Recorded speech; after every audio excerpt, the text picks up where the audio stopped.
भाजपचे प्रदेशाध्यक्ष चंद्रशेखर बावनकुळे यांनी उद्धव ठाकरे आणि शरद पवार यांच्यावर जोरदार हल्लाबोल केलाय। ठाकरे आणि पवारांसाठी ही निवडणूक शेवटची असेल असं बावनकुळे म्हणाले। याशिवाय सुप्रिया सुळेंवरही त्यांनी टीका केली आहे। सुप्रिया सुळे मुख्यमंत्री बनण्याचं स्वप्न बघतायत असं बावनकुळे म्हणाले। तसंच देवेंद्र फडणवीस आणि आम्ही कोणीही एकनाथ खडसेंच्या प्रवेशाच्या विरोधात नसल्याचं वक्तव्य देखील बावनकुळे यांनी केलेलं आहे। देवेंद्रजी आणि भाजपा जर आली तर महाराष्ट्रात आपली दाल गळणार नाही। महाराष्ट्रामध्ये जातीवादीचं राजकारण बंद होईल।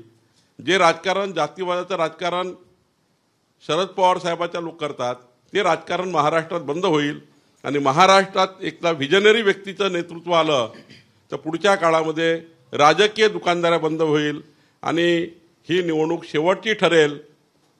उद्धव ठाकरेजी करता आणि शरद पवारच्या गटाकरता त्यामुळे घाबरून देवेंद्रजी बद्दल या पद्धतीने बोलतात।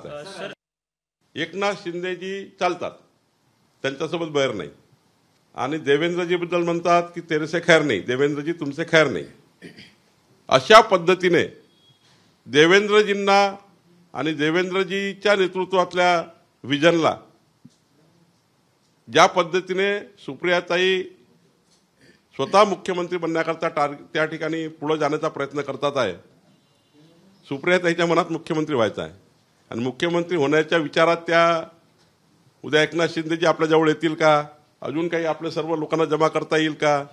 जातीवादाच्या राजकारणातनं काही लोकांना जमा करता येईल का? कोणी मला सुप्रिया सुळे म्हणून मदत करेल का?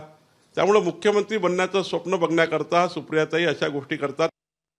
महाराष्ट्र भाजपा ही कुठल्याही खडसे साहेबांच्या पक्षप्रवेशाच्या विरोधात नाही, कुठलेही कोणी विरोधात नाही आहे।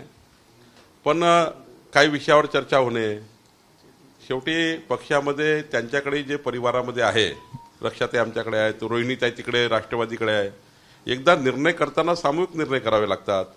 खडसे साहेब आले समजा, रोहिणीताईचं काय, रोहिणीताई आल्या तर खडसे साहेबाचं काय, आणि मग त्या रोहिणीताईची मागणी काय आहे, हे अनेक विषय आहेत। त्यामुळे मला वाटतं खडसे साहेबांचा पक्षप्रवेश हा होताना एकंदरीत सर्व मुद्द्यावर चर्चा करून होणार आहे। एबीपी माझा, उघडा डोळे बघा नीट।